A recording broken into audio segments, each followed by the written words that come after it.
What's going on, guys? Big welcome to you all to our channel. We are team crushing the meta, your UVD boy, and as you can see, we are here with premium decks.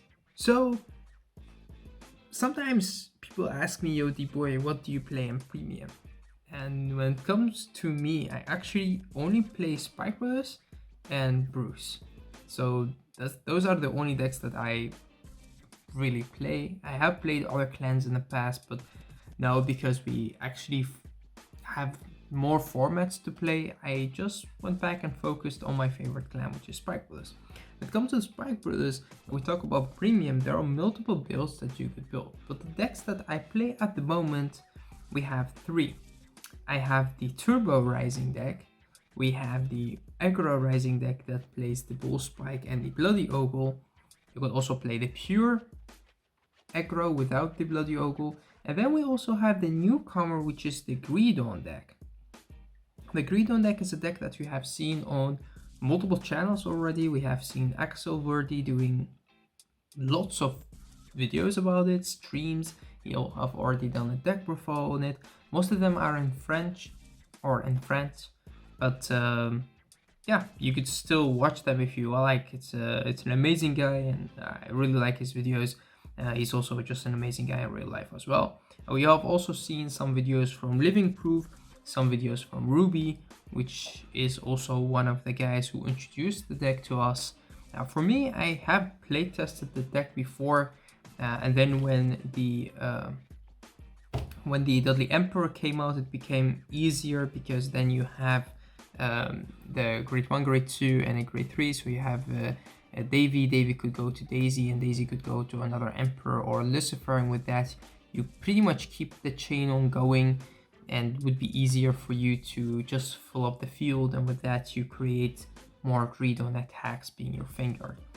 All the decks pretty much focus on Rising Nova as the main grade 3 in premium. So what could you expect from me in this video? In this video I'll talk about all the three builds. These are not deck profiles, so I will not go into the deck very in depth, let's say, but I will make another videos for you guys if you really want to watch each of these deck and a deck profile, what they look like right now. We have done multiple videos on the Turbo deck, on the Ogle deck, but again, if you want to see my current build, I could show it to you as well. But we will also show a Greedon build as well. I'm waiting for my two other Greedon SPs, and when they are in, I will make the video. Alright, so if you're new to the channel, don't forget to subscribe, like, and comment, and also let us know in the comment section below what is your favorite format at the moment. Because some people like premium, some people like V premium, and some actually just play overdress. So I'm interested to see which of these formats is your favorite. Right, so let's get back to the video. So right here we have, as I already said, three decks that we could talk about.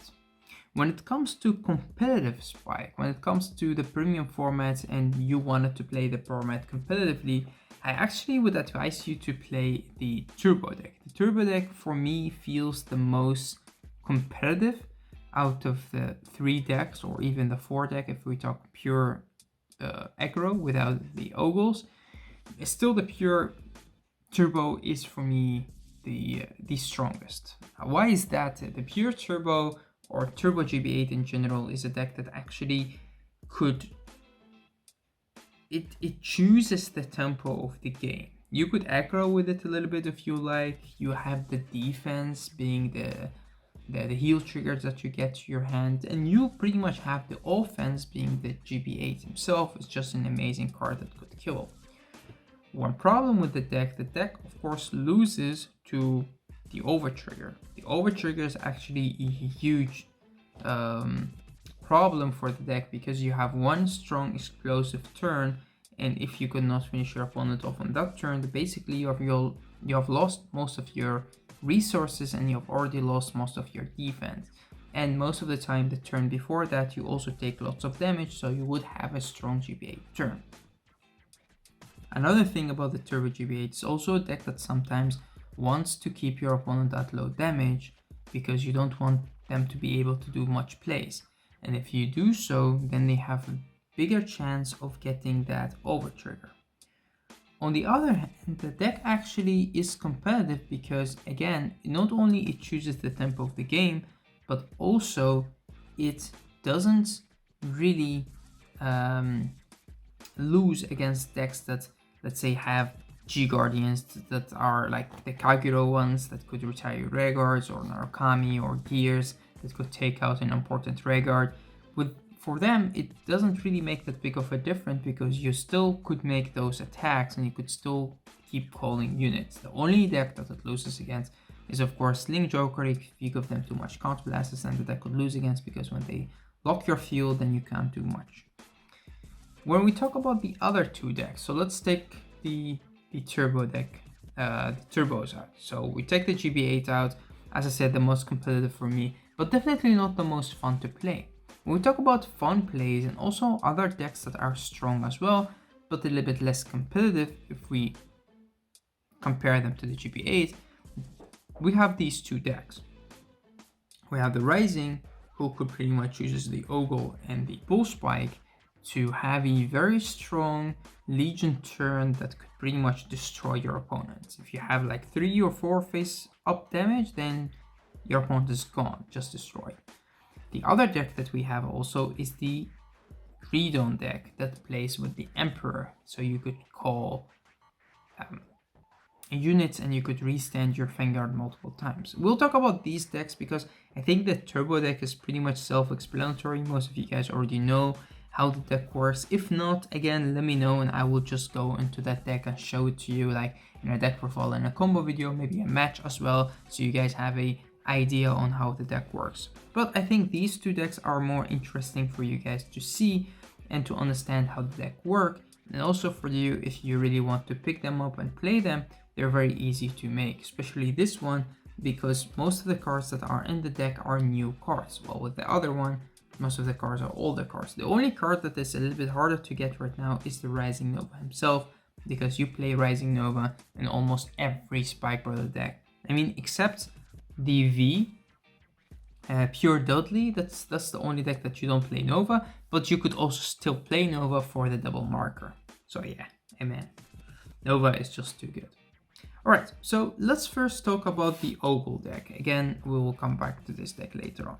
So the Ogle deck, pretty much what you want to do right here is you want to ride into your Rising Nova, you want to have these two boys on the field, you want to activate his ability to target these two, and from that moment on, you pretty much have your Legion. So you would Legion with the Frozen Ogle, and the Frozen Ogle would be like this. This is your Legion. Normally, your Legion will have the V, but because he will get both of the abilities, pretty much he will be able to Legion with the Frozen Ogle, which is kind of crazy, but also interesting at the same time. And from this moment on, you pretty much have the counterblasters. You need the counterblasters to make those attacks, but pretty much you could just go ham on your opponent. Like, you have the markers that you could move around, you have your Frozen Ogles that will go crazy, and you have lots of other cards that actually make a very interesting combo. So what you do right now is you have, of course, your Force 1 and you have your Force 2. So let's take another black one. So we have these two and they chill right here. You call your Frozen Ogle, and again, depending on how much counterblasters you have, and from this moment on, you'll be like attacking. Like, this will go to the Vanguard, they will get an extra 5k because of the Legion ability, so this would be 14 because of the marker 24, so it hits, and then at the end of the battle, counterblast one, put it into your soul, and you will call a new one. You could call another Frozen Ogle, you could do whatever you like. Mostly you will go through your Frozen Ogles and add your last attack. If you have one counterblast left, you could call Jumbo the Stun Gun to countercharge, and then you could attack, and then when you attack with this will go to the bottom of the deck. Then you Soul Blast, you move the markers to this side, you attack, and then you attack with your Vanguard, you move the markers to this side, and then you activate the Vanguard ability because of the Bloody Ogle, and you don't have any counterblasts anymore, but then you call something like Gyro Slinger, and the Gyro Slinger could call you whatever you like, depending on the top 3 cards you have in your deck. And if you could hit something like the stand trigger, then that's just crazy, because this would be insane. So if you hit him, you could still attack with this first, and then at the end of battle it goes to the bottom of the deck, then you attack with him, and then he will go to the bottom of the deck, activating his ability to bind and call and attack again. But you could also choose to have this boy chilling in behind, and you call this in the front of him. That's also an option. Or you could just call this right here, attack with this first. Of course, you move the markers to this side, and then this will bind itself. You could bind and call again, and then you could have a chance to call another stand trigger. Again, there are multiple strategies that you could do with this. Normally, I have a gyro slinger chilling in the back row, so you could recall it, or something like a Dexter that you could make the Bloody Ogle into 2 grade 3s, but again, you will get lots of attacks out of it. And this thing is, with this deck, if you go second, it's very, very, very explosive, because the only card that needs GB1 is actually your Instructor. But even without the Instructor, the deck with Gyro Slingers, with the Legion ability, with the Frozen Ogles, the deck still works very good. And because you have the skill of the Bull Spike, you actually have the chance to retire something that your opponent has on the field, like an Honolly. You get to the chance to draw an extra card, and also you move the markers around. So you make like 9, 10, 11 attacks with this deck, and you will have the Force 1 and Force 2 moving around.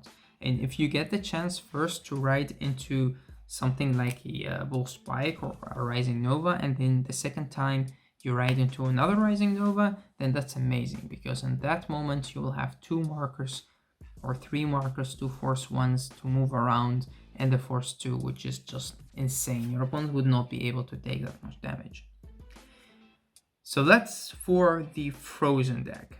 Again, if the deck does not work in the way that you want it to, you could still play the aggro side of it, because you could still go to Vermios, you could still go to Violence Ace, you could still go to the GB8, you could go into Agrius. You have lots of strides that could kill. Actually, pretty much all of your strides are killers. Yeah, it's just crazy. A Formido could create Soul, your Dust is still active, your Violence Ace is very, very, very effective because of his second ability as well, and of course your Formios is just a monster. This card is a monster, especially with Rising, because you create so much markers. It's just insane how good this card is. And never forget Agrius, because Agrius, especially with the Mega Instructors and the Gyro Slinger, it's just insane. So much attacks, so much attacking power that your opponent would have to deal with. Sometimes it's just too much for them to deal with. And with that, they pretty much would have to lose the game. Alright, so that's for that deck. Then we actually have a Greedon. When Greedon came out, most of us that love to play Spike Brothers, we thought right away, hey, is it possible to get a secondary stand out of Greedon? Because Greedon attacks, on the attack you put the 4 Raggers into your soul, and then you restand. And then you attack again, but you could not have any other Ragguards that you could put into your soul again. With the second support that he got, you could kind of do that, but it's iffy. But then we get into Premium. When we get into Premium, we have, of course, our ace. And our ace is Rising Nova. And Rising Nova is just insane.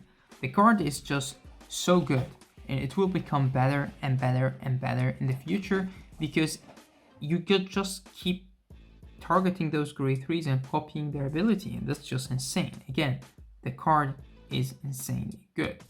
So we got Greedon, we got Rising, and the only thing we need is something that could call on attack. And then we got the Emperor. When we got the Emperor, the picture became actually complete, because you have these 3 boys, and the 3 boys work perfect together. So again, let's explain how they work. So pretty much you want the Rising. You want to ride into Rising, and then again you will get your Force 1 and Force 2, and you will give both of them to your Rising. And your Rising right here is the main attacking Vanguard. And that's insane, because normally when you play Spike Brothers, you focus on the Vanguard. But in this deck, you actually focus on the Vanguard. You don't really attack with your Regulars.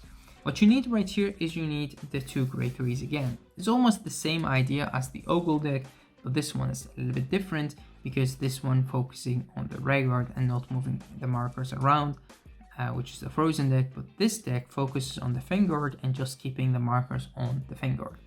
So what you do right here is you want to have other Regulars on the field as well. Those Regulars could pretty much be anything.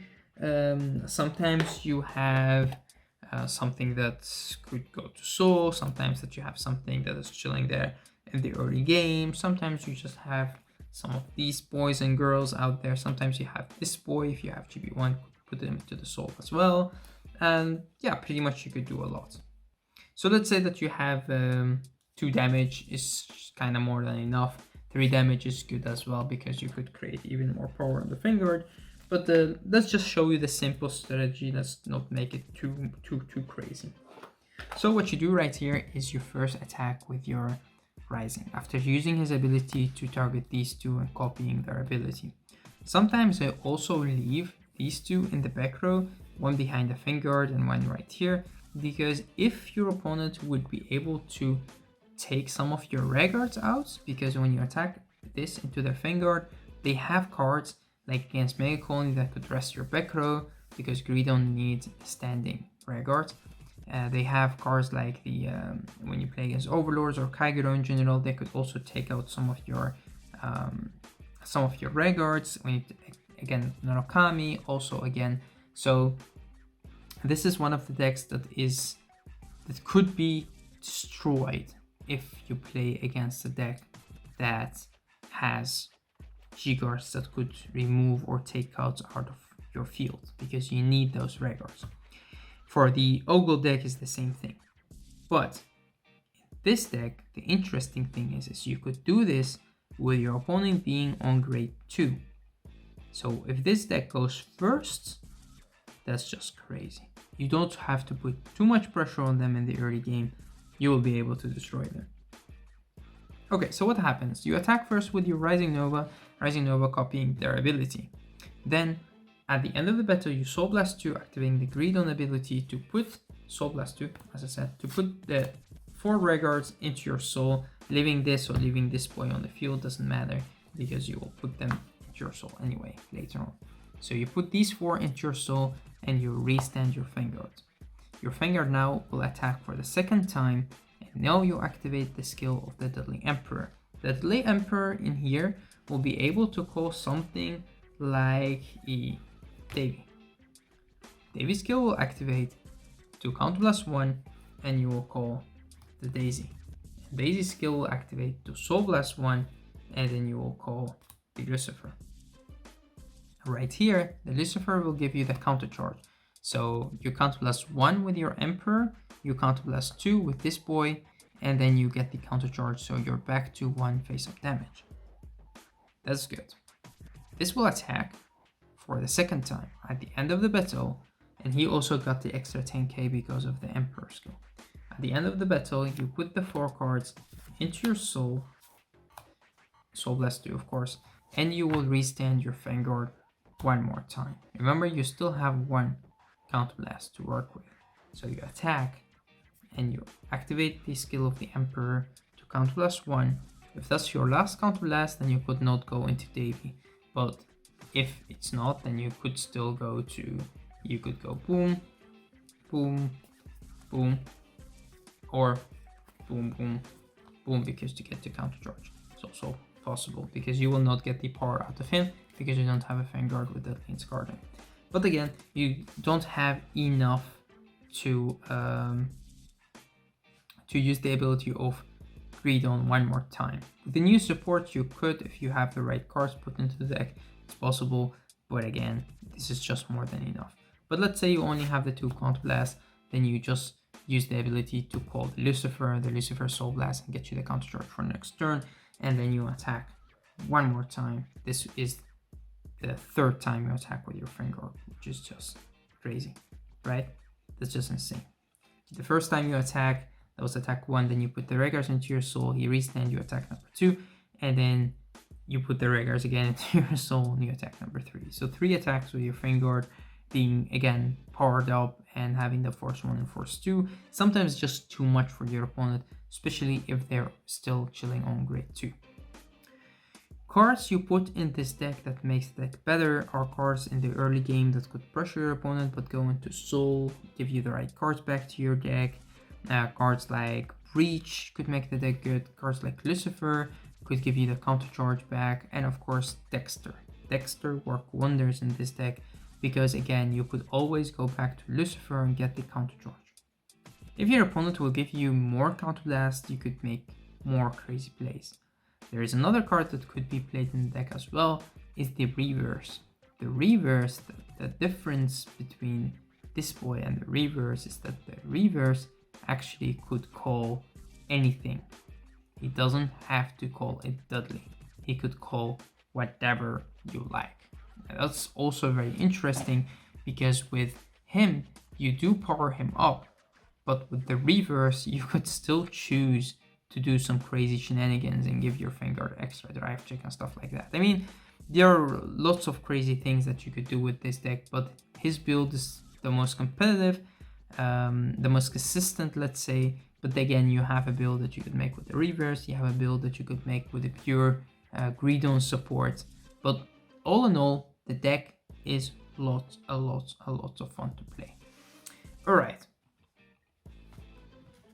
So now we've talked about these builds. Let's talk a little bit about the Dudley build. The Turbo build. So when it comes to the Turbo build, you still ride pretty much into your Rising, but you don't really use the skill of him to target anything.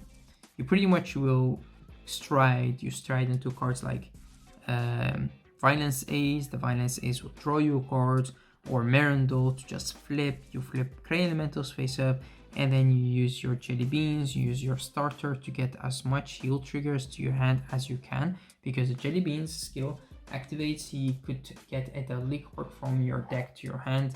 And remember that one of your Dudleys is of course your heal, and your heal will be able to get you to the G guards, and with 3 heals on hand, you will be able to get to the GB8 if you have already gotten the first stride. If not, then with 4 heals, you could get into the first stride being the GB8, which is insane. Again, the problem with the deck is the deck loses more to overtrigger than the other two, because the other two could actually pressure, especially the Greedon deck. You also still draw a lot out of the Greedon attack, the Vanguard attack, because you keep drive checking and you will end up with having like 8 or 10 cards in your hand, which is crazy, which is much defense, and you get your heals to your hand, you don't have to waste them. But in this deck, you pretty much have to waste most of your defense early or at the first opportunity that you could G-guard, so you will be able to get to the GB8. But when you get to the GB8, it's pretty much game over for the opponents. I mean, the card is just insanely good. It's just so stupidly strong. Yeah, the only thing that could stop it is pretty much the overtrigger. Alright, so we have explained the decks a little bit, we have talked about them. Again, if you guys really want to hear more of my thoughts about these decks, you could just let me know in the comment section below, and I will be able to do a deck profile for you guys on whatever deck you like. The Greedon deck profile will come up as well, because there's lots of hype about the deck, and I actually like the deck also. Playing it especially in more of a fun format with friends, but sometimes the deck could punish very hard and then it's less fun. Especially if you go first, you have the right setup, and your opponents gave you 2 counter blasts to work with, then sometimes it's just game over. So yeah, that's I don't know if you could call that fun or not. For me, sometimes it's a little bit less fun. But again, when we talk about premium, you did take lots out of the fun because it's the most competitive format in my opinion, and with that it's sometimes a little bit less fun. Alright, so that's for premium and the decks that I play in premium. If you guys do have other decks that you play at the moment that I didn't explain in this video, pretty much I've already played it or made it or have it in sleeves, So you could always ask me about it, show me the build. If you have troubles with it, I could help you out.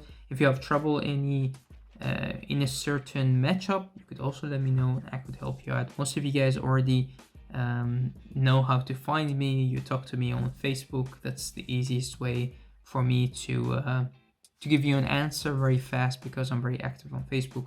But on YouTube is amazing as well. You could just write a comment and I will write you back. All right, thank you for watching. Thank you for tuning in our channel. Thank you for enjoying this video. It's kind of a different video on the premium decks that you could play. If you want to see again the decks, let me know. I would be more than happy to send you a link or make a new deck profile out. Thanks again. Until next time.